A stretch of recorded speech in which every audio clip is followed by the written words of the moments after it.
तुमचं पुन्हा एकदा स्वागत.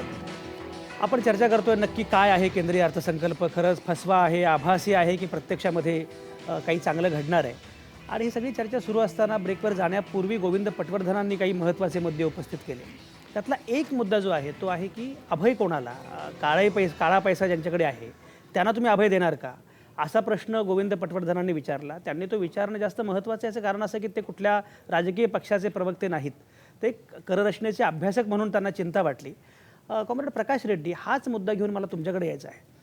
खरोखरच या सगळ्या अर्थसंकल्पामध्ये काळा पैसा ज्यांच्याकडे आहे त्यांना अभय मिळणार आहे असं जे काही गोविंद पटवर्धन म्हणतायत, असं काही घडणार आहे काय? तुमची प्रतिक्रिया काय? तुम्ही बोला, मग मला सुहास परांदेंकडे जायचं आहे, कारण सुहास परांदेंना त्याचं उत्तर द्यायचं. नाही, स्पष्ट दिसतंय. कारण जेव्हा जेटलींनी भाषण केलं तेव्हा तुम्ही बघा की काळा पैसा पांढरा करण्यासाठी म्हणजे किती वेळ ते सांगत होते. म्हणजे टॅक्सेशनची जी सिस्टीम आहे, रेव्हेन्यू ऑफिसर्स आणि जे टॅक्स भरणार आहे त्यांच्यावर रिग्रेसिव्ह टॅक्स लागतात, GAR लागतो, गार म्हणून म्हणतात, रिट्रोस्पेक्टिव्ह लागला जातो, तो एक भाग. पण दुसरा काळा पैशाचा भाग, त्याच्यात त्यांनी 45% टॅक्स भरा आणि पैसा पांढरा करायला स्पष्ट सांगितलं. आणि त्यांनी वेगवेगळ्या मेथड सांगितल्या, त्याच्यामध्ये त्यांची 20 मिनिटं त्याच्यामध्ये त्यांनी घालवली. आता काळा पैसा पांढरा होणं हा एक उपाय नाहीये का?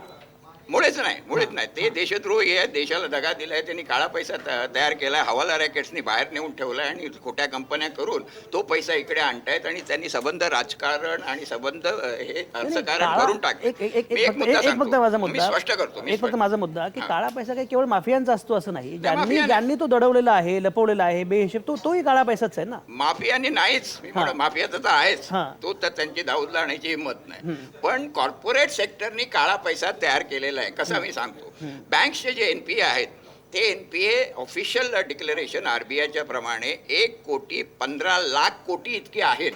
आता हे कोणी घेतलेले आहेत जे 1 कोटीच्या वर कर्ज घेणारे आहेत, म्हणजे जे श्रीमंत आहेत, कॉर्पोरेट्स आहेत, त्यांनी हा घेतलेला आणि तो बुडवलेला आहे. मल्ल्याचं उदाहरण घेऊ ना आपण. त्या मल्ल्याला वर ॲक्शन घ्यायची त्यांची हिंमत नाही. त्या लोकांची नावं का जाहीर करत नाही? भाजपनी आणि नरेंद्र मोदींनी सांगितलं काय की इतका काळा पैसा आहे की प्रत्येक गावामध्ये 1,00,000 रुपये येऊ शकतात. 15 लाख तुमच्या एक अकाउंटमध्ये येणार. मग त्या डिफॉल्टर्सवर ॲक्शन का घेतली नाही हा पहिला प्रश्न. त्यांनी सांगितलं चुनावी जुमला होता तो, असं म्हटलं ना. मग हे काय, मग हा दगाबाजी आहे ना. मग ते चुनाव जुमला म्हणजे काय, त्यांनी आर्थिक गुन्हेगार आहेत, त्यांना कडक शिक्षा दिली पाहिजे, ते देशद्रोही आहेत असं आमचं म्हणणं आहे. त्याच्यानंतर ह्याच्यामध्ये त्यांनी बँका वाचवायला, म्हणजे हा तर बुडवला, हा कॉर्पोरेट सेक्टरने बुडवला, त्या वाचवायला 25,000 कोटी दिले त्यांनी. ते कुठले दिले?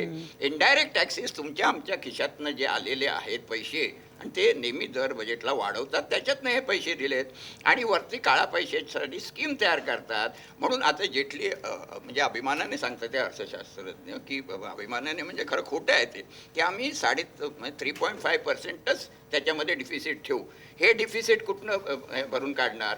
एक डिसइन्व्हेस्टमेंट आहे. म्हणजे नवरत्न पब्लिक सेक्टर कंपन्या, आम्ही म्हणतो पब्लिक सेक्टर पाहिजे, त्याचं डिसइन्व्हेस्टमेंट करून आता 12,000 कोटी मिळालेले आहेत. 67,000 करोडचं त्यांचं टार्गेट आहे. ते येणार म्हणजे 67,000 कोटी तिथनं येणार. त्याच्यानंतर ऑइलचे संबंध याच्यासाठी वाचलेले त्या ठिकाणी आहेत पैसे, आणि बँकांचे संबंध त्या ठिकाणचे येणार. आणि असे पैसे तुमचे आमचे लोकांचे हे करून त्या ठिकाणी डिफिसिट भरून काढणार आणि इनडायरेक्ट टॅक्सेस वाढत राहणार. हा तुमच्या आमच्या खिशावर टाकलेला जेटली साहेबांनी आणि या सरकारने. प्रकाश रेड्डी, तिकडे सुहास फरांदे अस्वस्थ आहेत. तुम्ही ज्या पद्धतीची घणाघाती टीका करता आहात, सुहास फरांदे, हे सगळे जे मुद्दे आहेत, काय म्हणणं आहे? कारण असं आहे की रेड्डी आणि महाजन यांच्याकडून, ते पक्षप्रवक्ते असल्यामुळे त्यांच्याकडून माझ्या त्याच अपेक्षा आहेत. तुम्ही पक्षप्रवक्ते आहात, तुमच्या अपेक्षा पूर्ण करा. बोला. बरोबर आहे. म्हणून मी ते सांगतोय की माझ्या त्या त्यांच्याकडून अपेक्षा आहेत. शेवटी चांगल्याला चांगलं आणि वाईटाला वाईट हे म्हणलं गरजेचं आहे. जसं 2 अॅनालिस्टनी मांडलं या ठिकाणी, पटवर्धन आणि हेमंत देसाई, त्यांनी याच्यामध्ये काही चांगले पण पॉईंट मांडलेले आहेत. त्यांनी काही बाबा सगळेच्या सगळं वाईट आहे हे काही ना काहीतरी चांगलं म्हणण्याची सुद्धा नाही यांची पण पात्रता फरांदे आहे. साहेब फरांदे साहेब नाही, एक लक्षात घ्या, गोविंद ऐका, गोविंद पटवर्धन म्हणाले गोविंद पटवर्धन म्हणाले काळ्या पैशाला अभय मिळणार. फरांदे साहेब एकच सांगतो, तुम्ही पटवर्धनांनी सुद्धा जेव्हा सांगितलं- विरोधी पक्षात होता तेव्हा पटवर्धनांनी चांगल्याला वाईट सांगितलं की म्हटलेलं आहे. नाही, पटवर्धनांनी सांगितलं असं की याच्यामध्ये काही चांगले सुद्धा मुद्दे आहेत. हेमंत देसाई सुद्धा म्हटले की काही चांगले मुद्दे आहेत. आणि ऐका ऐका ऐका ऐका ऐका ऐका सुहास परांदे आपण मोघम बोलूया नको. आपला मुद्दा मोघम असा नाही, आहे, मी ऐका सांगतो ऐका आता. ऐका गोविंद काळ्या- पटवर्धन काळ्या म्हणाले काळ्या पैशाला अभय मिळणार आहे, त्या मुद्द्याबद्दल बोला. याच्यामध्ये पहिलं असं आमचं गव्हर्नमेंट आहे, नरेंद्र मोदींनी निवडणूक लढवतानाच आश्वासन दिलेलं आहे की काळा पैसा परदेशामध्ये जो आहे तो भारतामध्ये आम्ही परत आणणार. हे नरेंद्र मोदींनी दिलेलं आश्वासन या 5 वर्षामध्ये भारतीय जनता पार्टी आणि त्याचं सरकार हे निश्चित पूर्णपणे करणार. याही विषयामध्ये अरुण जेटलींनी यावेळेला अर्थसंकल्पामध्ये हात घातलेला आहे आणि त्यांनी काही मुदत दिली आहे ठराविक की ज्यांच्याकडे काळा पैसा आहे त्यांनी तो डिक्लेअर करावा आणि त्या पद्धतीने त्यांनी काही मुदत दिलेली आहे. त्या मुदतीच्या आत त्यांनी डिक्लेअर केलं नाही तर आम्ही कठोर कारवाई करू, अशा पद्धतीची सूचना सुद्धा त्या अर्थसंकल्पामध्ये अरुण जेटली यांनी केलेली आहे. आता हा काळा पैसा कोणी जमा केला, केव्हा जमा केला हे आता आपल्याला सगळ्यांना माहिती आहे आणि कोण याच्यामध्ये गुंतलेलं आहे ह्याचे नावं जाहीर निश्चितपणे नावं पण जाहीर होणार आहेत ह्याच्यामध्ये नावं तर निश्चितपणे जाहीर होणार आहेत. आलं का लक्षामध्ये? त्यामुळे भारतीय जनता पार्टी जे सुहास परांदे एकच सेकंद सुहास परांदे हेमंत देसाई एक सेकंद फरांदे देसाईंना जी, बोलू एक मिनिट ऐका. काळ्या पैशाची जी मोहीम होती पहिली स्कीम जी आहे ती चिदंबरम जेव्हा संयुक्त आघाडीमध्ये अर्थमंत्री होते, ज्याला कम्युनिस्टांचा त्याचा रोल त्याच्यामध्ये होता, त्यावेळी ती पहिल्यांदा आली होती आणि तेव्हा 9 ते 10 हजार कोटी रुपये गोळा झाले होते. तर ठीक आहे, म्हणजे तुम्हीच काही पहिल्यांदा हे करताय अशातला काही भाग नाही. त्यापैकी अनेक योजना काळा पैसा स्वेच्छेने जाहीर करावा लोकांनी त्या फ्लॉप्सवर गेल्या. त्यातल्या त्या चिदंबरम यांची ती 97 सालची योजना यशस्वी झाली.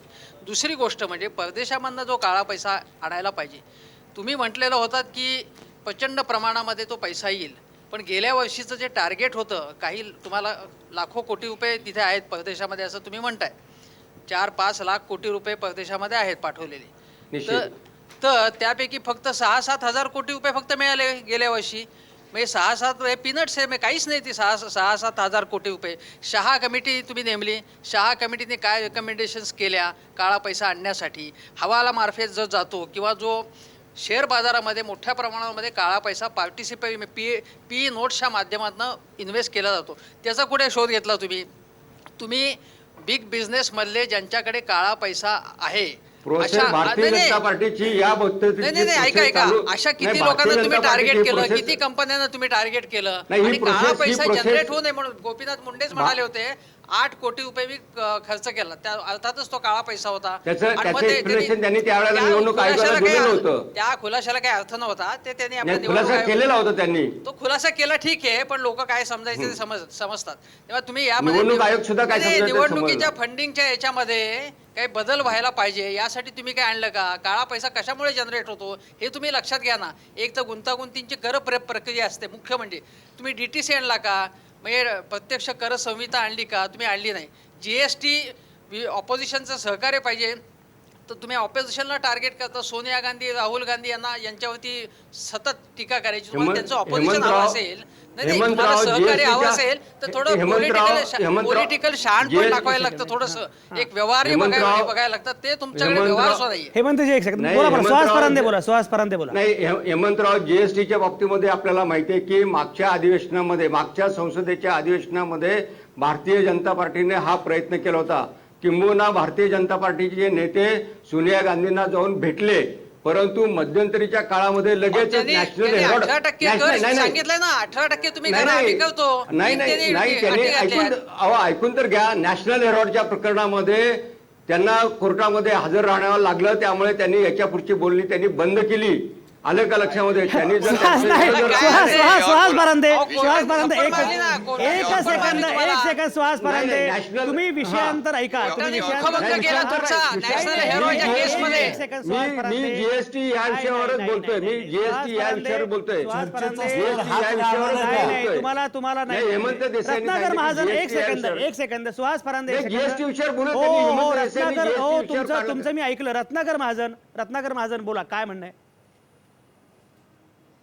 अहो काय म्हणजे काय म्हणायचं, चर्चेचा स्तर हाच जर राहणार असेल तर अशा चर्चात्मक कार्यक्रमांचा तुम्ही सुद्धा पुनर्विचार केला पाहिजे. मुद्दे एक दोन आहेत. एक तर असं की चांगल्याला चांगलं म्हणा आणि वाईटाला वाईट म्हणा हा सुविचार म्हणून रोज क्लासरूमच्या बोर्डमध्ये लिहिण्याजोगा आहे, तो अवश्य लिहावा. मुद्दा हा सुविचार किंवा हे सुभाषित आपण आजपर्यंत किती अंमलात आणलं याचा स्वतःशी विचार करावा. आम्हाला जाहीरपणे नाही सांगितलं तरी चालेल. नंबर 2, काळा पैसा या विषयावर 1974-75 साली दिल्लीच्या Indian institute of public finance यांनी एक अहवाल आणला होता. त्या अहवालात त्यावेळी काळ्या पैशाची एकूण रक्कम 34,000 कोटी रुपये अशी त्यांनी एस्टिमेट केलेली होती. काळा पैसा म्हणजे काय, तर जो कुठेही हिशोबात येत नाही, तो ज्या अर्थी तो हिशोबात येत नाही त्या अर्थी त्याचा अंदाज करणं अवघड आहे. त्यामुळं तुमच्या मनाला वाटेल तो आकडा तुम्ही सांगत बसता. परदेशातल्या काळ्या पैशाच्या पेक्षा जास्त काळा पैसा देशांतर्गत आहे. यांनी नेमलेल्या SITनी काय सांगितलं, तर त्यांनी असं सांगितलं की परदेशात पाठवलेल्या पैशाची एकूण रक्कम 30 ते 32,000 कोटी रुपये आहे असं त्या SITनीच सांगितलं. तरी अजून लाखाचे भराऱ्या चालूच आहेत. पण यामध्ये ही जी ॲम्नेस्टीची स्कीम आहे, जसं आत्ता हेमंतनी सांगितलं, एकदा ही स्कीम अंमलात आणून त्यातनं फारसं काही निष्पन्न होत नाही हे लक्षात आल्यानंतर नंतरची सरकारं या स्कीमच्या भानगडीत पडली नाहीत, हेही लक्षात घेतलं पाहिजे. त्यामुळं एकीकडं काळ्या पैशाबद्दल परिणामकारक उपाययोजना नाही, दुसरीकडं आर्थिक सुधारणांचा लवलेश नाही, आणि तिसरीकडं ज्यांचं आर्थिक उत्पन्न खरोखर उद्यापासून वाढलं पाहिजे अशा लोकांचं आर्थिक उत्पन्न वाढण्यासाठी सुद्धा काही ठोस उपाययोजना नाही. रत्नाकर महाजन हे सगळे मुद्दे पोहोचले. अतुल लोंढे मला दिसत आहेत स्क्रीनवर एकदम. अतुल लोंढे, तुमचं स्वागत. अतुल लोंढे, मला सांगा, ही सगळी जी काही चर्चा सुरू आहे, सुहास फरांदेंचं म्हणणं असं आहे की हा अतिशय चांगला असा अर्थसंकल्प आहे आणि तुम्ही नाहक टीका करता आहात. मी तुम्हाला मुद्दाम असा हे विचारतोय की शेतीच्या अनुषंगानं हा अर्थसंकल्प काही आश्वासक आहे असं म्हटलं जातंय, अशी एक चर्चा सुरू आहे. तुम्ही कसं बघताय, काय म्हणणं आहे? असं आहे की येणाऱ्या काळामध्ये 5 राज्यांमध्ये निवडणुका आहेत. त्या अनुषंगानं डेव्हलपमेंटल बजेटची सुरुवात करतानाच त्यांनी आम्ही शेतीसाठी इतकं करतोय आणि शेतीसाठी तितकं करतोय हे सांगत आहेत. पण हे भारताचं बजेट आहे, याच्यामधल्या जर तरतुदी तुम्ही पाहिल्या तर तुम्हाला असं लक्षात येईल की त्या अपुऱ्या आहे. एक दुसरं असं की रिवाईज इस्टिमेट असतात बजेटमध्ये. त्या रिवाईज इस्टिमेटचा जर तुम्ही बघितला तर त्याच्यामध्ये नंतर बरेच रिअलोकेशन होतात, रिॲडजस्टमेंट्स होतात. तर मागच्या वेळेस जे थडगं आहे, थडगं म्हणजे मनरेगाला थडगं म्हणण्यात आलं होतं आणि ते नंतर मान्य करण्यात आलं. आता म्हणजे सोनिया गांधी किंवा UPA बरोबर होतं असं त्यांनी आता पावतीच दिलेली आहे मनरेगाला 38,500 कोटीची तरतूद देऊन. पण मागच्या वर्षी आपण जी 36,000 कोटींची तरतूद केली होती ती खऱ्या अर्थानं आपण ती किती मॅन्डेज आपण रोजगार उत्पन्न केला, मनुष्यबळ किती रोजगार उत्पन्न केला आणि मग तो केला तरी शेतीमध्ये नाहक अशी परिस्थिती का आली हे सुद्धा सांगायला पाहिजे. बजेट बघत असताना आपण थोडंसं इकॉनॉमिक सर्व्हे जो आहे त्याचे सुद्धा आकडे बघितले पाहिजे. माझ्या हातामध्ये आता एक फिगर्स आहेत काही की इंडस्ट्रियल प्रोडक्शन सांगतात की -1.3%, एक्सपोर्ट झालेला आहे -13%, ऍक्च्युअल फिगर तो 18 आहे, पण आपण इकॉनॉमिक सर्व्हेचेच पकडू. कॉर्पोरेट सेल्स हे 0% आलेले आहे, काही सेल्स नाही आहे तरी 10 लाखाच्या वरच्या कारवर 2.5% टॅक्स लावलेला आहे. स्टॉक मार्केट -17% डाऊन आहे, 2.5 लाख कोटी निघून गेले मार्केटमधनं. क्रेडिट ग्रोथ ही 20% वरून 9% वर आलेली आहे. आणि महत्वाची शेतीबद्दल ही लो टू वीक आहे, म्हणजे कमी उत्पादकतेतून काहीच उत्पादकता होणार नाही या परिस्थितीकडे चाललेली आहे. तरी सुद्धा आमची GDP ग्रोथ जी आहे ती 7.6%. मी तर पहिल्यांदाच बघितलं असं एवढं फ्लक्च्युएशन की 60% पासून 7.5% ग्रोथ होऊ शकते. याच्यामध्येच व्होलॅटिलिटी त्यांनी ऍक्सेप्ट केलेली आहे. जे आकडे दाखवत आहेत ते रिवाईज बजेटमध्ये तसेच राहणार आहेत का? दुसरं एक उदाहरण सांगतो पुन्हा. मागच्या वेळेस डिसइन्व्हेस्टमेंटच्या याच्यातून प्रोसेस ज्या येणार होत्या त्या 69,500 कोटीच्या येणार होत्या. नंतर मग आपल्याला कळलं नाही, पण ते रिवाईज इस्टिमेटमध्ये त्या 40,000 कोटीवर आणण्यात आल्या टार्गेट त्याचं. आणि फायनली अचीव आपण फक्त 13,000 कोटी करू शकलो. आणि 13,000 कोटी केल्यानंतर सांगितलं की आम्ही 30% मिळवू शकलो. जे यांचं मेक इन इंडिया आहे त्या मेक इन इंडियाच्या संदर्भामध्ये यांनी डिफेन्सचे जे आहे ते आपल्या भारतामध्ये जास्त प्रोडक्शन झालं पाहिजे, अशा पद्धतीचं जास्त रिलायबिलिटी डिफेन्सवर असणारं, पण डिफेन्सच्या संदर्भामध्ये भाषणामध्ये कुठेही चर्चा नाही. अनेकशरमध्ये आपल्याला बघावं लागेल की त्याच्यामध्ये काय आहे, त्याची सुद्धा चर्चा नाही. दुसरे यांची जी फ्लॅगशिप स्कीम होती स्मार्ट सिटीजची, त्याच्या संदर्भात पण चर्चा नाही. म्हणजे जिथे जिथे कुठे कुठं अपयश आलं असेल असं म्हणायला जागा आहे आणि त्याची कुठे चर्चा करायची नाही. आणि आता शेतकऱ्यांसाठी आम्ही भरपूर करतो आहोत हे दाखवण्याच्या नादामध्ये ज्या त्याच्यामध्ये त्याच्यासमोर ज्या तरतूद दाखवलेल्या आहे त्या अपुऱ्याशा आहे भारताच्या पातळीवर जर पाहिलं तर.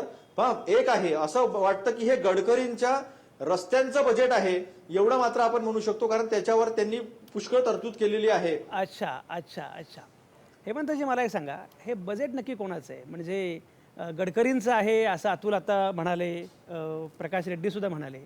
नरेंद्र मोदींचं बजेट आहे असंही लोकांनी सांगितलं, कारण नरेंद्र मोदी काल असं म्हणाले होते की उद्या माझी परीक्षा आहे आणि त्यामुळे हे जेटलींचं नाही तर हे मोदींचं बजेट आहे असं पण लोकांनी सांगितलं आणि जेटलींचं बजेट आहे. तर हे नक्की या तिघांपैकी कोणाचं बजेट आहे काय? मला वाटतं या बजेटवरती मोदींचाच छाप आहे.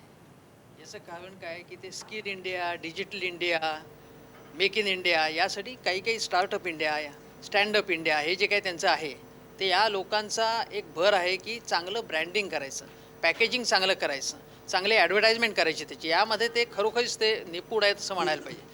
त्यामध्ये आत्ता त्यांनी अशी जर घोषणा आले दिली होती बघा, एक जय जवान जय किसान, जसं वाजपेयींनी पहिली लालबहादूर शास्त्रींची घोषणा, वाजपेयींनी सुद्धा त्या घोषणेचा पुनरुच्चार केला होता. पण घोषणांमध्ये सगळ्यात जास्त विक्रम कोणी केला असेल तर मला असं वाटतं की पियुष पांडे हे आपल्याला माहिती आहे की प्रसिद्ध ॲडव्हर्टायझिंगमधले हे आहेत.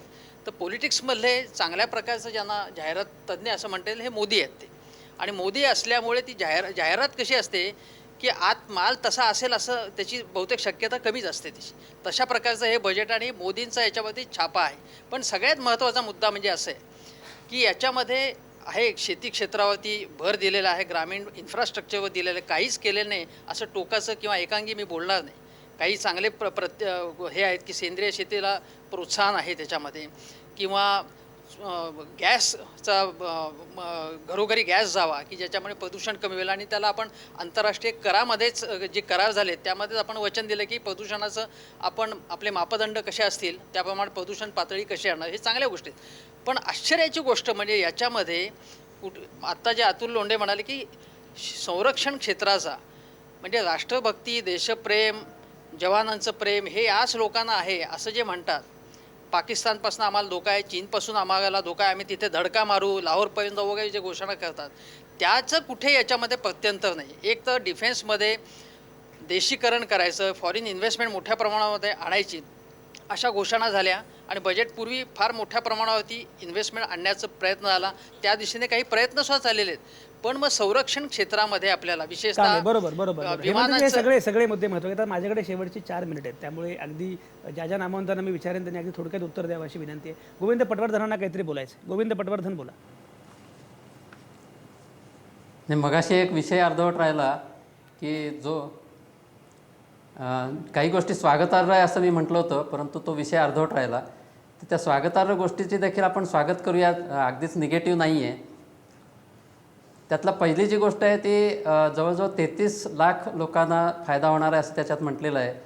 ते म्हणजे 1 कोटी 2 कोटी टर्नओव्हर असेल त्या व्यापाऱ्यांना किंवा त्या उद्योजकांना 8% जर त्यांनी उत्पन्न दाखवलं त्याच्या, तर त्यांना बाकी ऑडिट करावं लागणार नाही किंवा जेवढ्या खोलात जाऊन अकाउंट्स लिहावे लागतात तेवढे लिहावे लागणार नाहीत.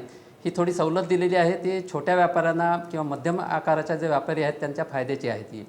आणि त्याचप्रकारे जे सर्व्हिस सेक्टर देखील आता मोठा होत आहे, त्यामुळे बरेच कन्सल्टंट पण त्याच्यामध्ये असतात. तर त्या प्रोफेशनलना 25 लाखावरून ती 50 लाख ही मर्यादा केलेली आहे. 50% त्याच्यावर टॅक्स भरायला लागणार आहे. ही एक स्वागतार्ह गोष्ट आहे. दुसरी जी अत्यंत महत्त्वाची जी गोष्ट आहे की 3 लाख विवाद हे पेंडिंग आहेत, तर ते कमी करण्याच्या दृष्टीने 10 लाखापेक्षा कमी ज्यांचं वादाची रक्कम असेल त्यांच्यासाठी त्यांनी एक योजना दिलेली आहे की 25% जर त्यांनी पेनल्टी भरली आणि टॅक्स आणि इंटरेस्ट जर भरलं तर हे वाद कमी करू शकतील. आणि त्या दृष्टीने निदान एक पाऊल तरी चांगलं टाकलेलं आहे. आणि आणखीन सगळ्यात महत्त्वाची गोष्ट म्हणजे अपिलामध्ये जर तुम्हाला रिफंड मिळत असेल तर तो 90 दिवसाच्या आत जर दिला नाही, पूर्वी 4-4, 5-5 वर्ष तो रिफंड मिळत नसे आणि रिफंड मिळवण्यासाठी देखील पैसे द्यायला लागत असं अशी वस्तुस्थिती आहे. माफ करा मी स्पष्ट बोलतो, परंतु आता त्यांनी असं घेतलेलं आहे की 90 दिवसामध्ये जर रिफंड दिला नाही तर त्या अधिकाऱ्यावर ती जबाबदारी सोपवलेली आहे. माझ्या मते भारतामध्ये पहिल्यांदाच अशी अधिकाऱ्यावर स्टॅच्युटरी जबाबदारी ही अशी सोपवलेली दिसते आहे. काही काही ठिकाणी पूर्वी कोर्टाने त्यांना दंड ठोकवलेला आहे, परंतु अशी स्टॅच्युटरी जबाबदारी बरोबर. ही टाकलेली नाही. हा मुद्दा हे अतिशय माझ्या अतिशय दृष्टीने महत्वाचा आहे. चांगलं पाऊल टाकलेलं आहे. गोविंद आणि पटवर्धन त्याचंच- बरोबर, तुमचे सगळे मुद्दे पोहोचले. कॉम्रेड प्रकाश रेड्डी. त्याच्यामध्ये मुख्य मुद्दा जो आहे त्याच्यामध्ये रोजगार किती निर्माण होणार आहेत, कारण कॉर्पोरेट सेक्टर अजूनही आपण सगळीकडे बघतोय आणि ऐकतोय ते कुठे इन्व्हेस्टमेंट घालायला तयार नाही आहेत. त्यामुळे कॉर्पोरेट सेक्टरना हा रोजगार निर्मिती नाही तर बेकार राहणार आहेत. आता त्याच्यामध्ये ट्रेंड केलेले लोक आहेत, IT आहे, त्याच्यामध्ये 14.5% हे बेरोजगार आहेत. त्यामुळे बेरोजगाराची संख्या या देशामध्ये वाढणार आहे. त्यामुळे याला सोल्युशन त्यांनी दिलेलं नाही या बजेटमध्ये. दुसरी गोष्ट म्हणजे मोठा हे हेल्थ सेक्टर आहे. हेल्थ सेक्टरचं त्याच्यामध्ये विमा कंपन्यांवर त्यांनी अवलंबून ठेवलेलं आहे. म्हणजे त्याच्यामध्ये तुमचं हेल्थ फॉर ऑल जी स्लोगन असते त्याच्यात काही नाही, परदेशी विमा कंपन्या येणार, तुमचे पैसे घेणार आणि त्याच पैशातनं तुम्हाला विमा 60-62 वर्षानंतर ते देणार. हे सगळे लूटमार आहे. दुसरी गोष्ट शिक्षणासाठी आपण घेतलं तर तुम्ही बघितलं फेलोशिप जी आहे नॉन बरोबर. प्रकाश रेड्डी, शिक्षणासाठी 10% GDPच्या पाहिजे, हेल्थसाठी पाहिजे, त्याच्यानंतर रोजगार निर्मिती पाहिजे. ते याच्यामध्ये काही हे दिसत नाही. दुसरा एक मोठी गोष्ट जी अजून उल्लेख झालेला नाही, त्यांनी संबंध ग्रामीण भाग म्हणजे त्यांनी फूड प्रोसेसिंग इंडस्ट्रीमध्ये संपूर्ण FDI आणला आहे. म्हणजे आता त्या कंपन्या आहेत त्या संबंध शेतीमालाच्या कब्जा घेणार. म्हणजे तुम्हाला सॉस करायला आणि केचप करायला परदेशी कंपनी लागते. प्रकाश रेड्डी, potato chop प्रकाश करायला रेड्डी, प्रकाश परदेशी रेड्डी, company प्रकाश लागते. रेड्डी, तुम्हाला प्रकाश संबंध रेड्डी. जी शेती व्यवस्था आहे, संत्र आहे इथे, कॉम्रेड त्या ठिकाणी कॉम्रेड द्राक्ष कॉम्रेड आहेत, त्याच्यावरती सगळं तुम्ही कॉम्रेड शेतकऱ्याला बळी देणार. कॉम्रेड प्रकाश आपल्या इकडे रेड्डी, प्रकाश technology आहे रेड्डी, ना. प्रकाश रेड्डी, तुमचा मुद्दा अतिशय महत्त्वाचा आहे. आता माझा वेळ संपलेला आहे, पण सगळ्या नामवंतांकडे मी जाणार आहे. त्यांनी फक्त या बजेटला मार्क्स द्यायचे आहेत. 100 पैकी किती मार्क्स द्याल आणि या बजेटचं वर्णन एका वाक्यात करायचं. एकच वाक्य आणि एक आकडा की जे मार्क्स असतील बजेटचे 100 पैकी. सुरुवात मी करतोय सुहास फरांदे. 90 मार्क असतील माझ्या 100 पैकी 90 मार्क माझ्या दृष्टिकोनातून आहेत. 10 कुठे गेले? 10 मार्क फक्त इन्कम टॅक्सचा स्लॅब वाढवला नाही किंवा त्यासाठी 10 मार्क माझ्याकडून वजा आहेत. बाकीचे 90 मार्क जे आहेत त्यातले मॅक्झिमम मार्क ग्रामीण ठीक आहे. किसान म्हणजे शेतकरी याच्यासाठी माझे मॅक्झिमम मार्क मुद्दा पोहोचला. माझा वेळ संपलाय. अतुल लोंढे. काही रामदेव बाबांना शांत केलं त्यांनी. रामदेव बाबांना जे पैसे येणार होते, अतुल ते लोंढे, पैसे आले नाही, मार्क्स गरीब लोकांना मार्क्स आणि 15 लाख वाक्य. भेटले नाही. नाही मार्क्स आणि नाही, वाक्य टीका बाकी करायची नको. तर मलाही एक टीका करता सेकंद येते. वेळ संपलाय. मार्क्स आणि वाक्य. नाही असं आहे की 3 मार्कच्या वरती देता येणार नाही, कारण आदिवासी आणि SC पुढे. याच्यासाठी 23% गुंतवणूक असायला पाहिजे नव्हती, पण ती काहीच गुंतवणूक नाही. फक्त स्टँडअप जी स्कीम आहे गोविंद पटवर्धन. पैशाने एवढाच वेळही महत्वाचा आहे. अतुल लोंढे, गोविंद पटवर्धन. कररचनेच्या दृष्टीने फारसा काही फरक पडलेला नाही. मार्क द्यायचे झाले तर 60% देईन मी. रत्नाकर महाजन. ते स्वतःला विद्यार्थी समजत असले तरी मी शिक्षक नसल्यामुळं मार्क देण्याच्या भानगडीत मी पडत नाही. एका वाक्यात या बजेटचं वर्णन करायचं असलं तर सर्वदूर निराशा पसरवणारा अर्थसंकल्प असं या अर्थसंकल्पाचं एका वाक्यात वर्णन होईल. प्रकाश रेड्डी. मार्क्स म्हणजे मी गुण अशा अर्थानं म्हणतोय. तुम्ही मार्क्स बद्दल बोलत बसाल. बोला प्रकाश रेड्डी. मार्क्स पचणार नाही तुम्हाला म्हणजे यांना. त्याच्यामध्ये काय आहे की हे बजेट जे आहे ते काळा पैसेवाल्यांना अभय देणारं बजेट आहे. मार्क्स. नाही तर बाकी तुम्ही बोलला. नाही तुम्ही खूप वाक्य बोललात. काळा पैशाला अभय देणारं आणि जे प्रायव्हेट ट्रान्सपोर्ट वाले आहेत, पब्लिक सेक्टरचा सत्यानाश करणारं हे बजेट आहे. मार्क्स म्हणजे एक मार्क्स 100 पैकी एक की 10%. 10%. हेमंतजी. मी या 10% कशासाठी दिले? बजेटला 5 मार्क देईन आणि हे तुम्ही जे सोडले ते त्यांनी दिले बहुतेक. हेमंतजी. 5 मार्क देईन आणि भाजपची मतांमधली गरिबी हटाव म्हणजे 50%. अशा प्रकारचा कार्यक्रम आहे हा.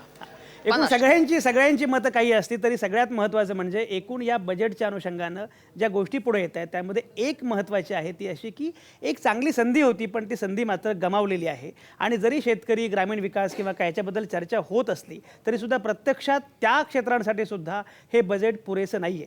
खरं म्हणजे बजेट आपण म्हणतो, अर्थसंकल्प असं म्हणतो, राज्यघटनेमध्ये बजेट असा काही कुठला शब्द नाही आहे. जो शब्द आहे तो आहे annual financial statement. Annual financial statement असा खरं म्हणजे शब्द आहे. पण या सगळ्या याच्यामध्ये जेव्हा ते स्टेटमेंट असतं तेव्हा ते फायनान्शियल राहत नाही, ते पॉलिटिकल होतं. हे खरं म्हणजे आपलं दुर्दैव आहे. आणि त्यामुळे हे जे स्टेटमेंट केलेलं आहे मोदींनी, जेटलींनी, त्याच्यामध्ये खरं तर आणखी खूप व्यापक अर्थांनी ते करता आलं असतं असं एकूण दिसतं आहे. एनिवे सगळ्याच नामवंतांचे अतिशय मनापासून आभार. माझा वेळ संपलेला आहे. आज थांबूया इथंच. उद्या भेटूया रात्री 8 वाजता. तुमच्या आतल्या आवाजासह पाहत आणि ऐकत रहा आवाज महाराष्ट्राचा.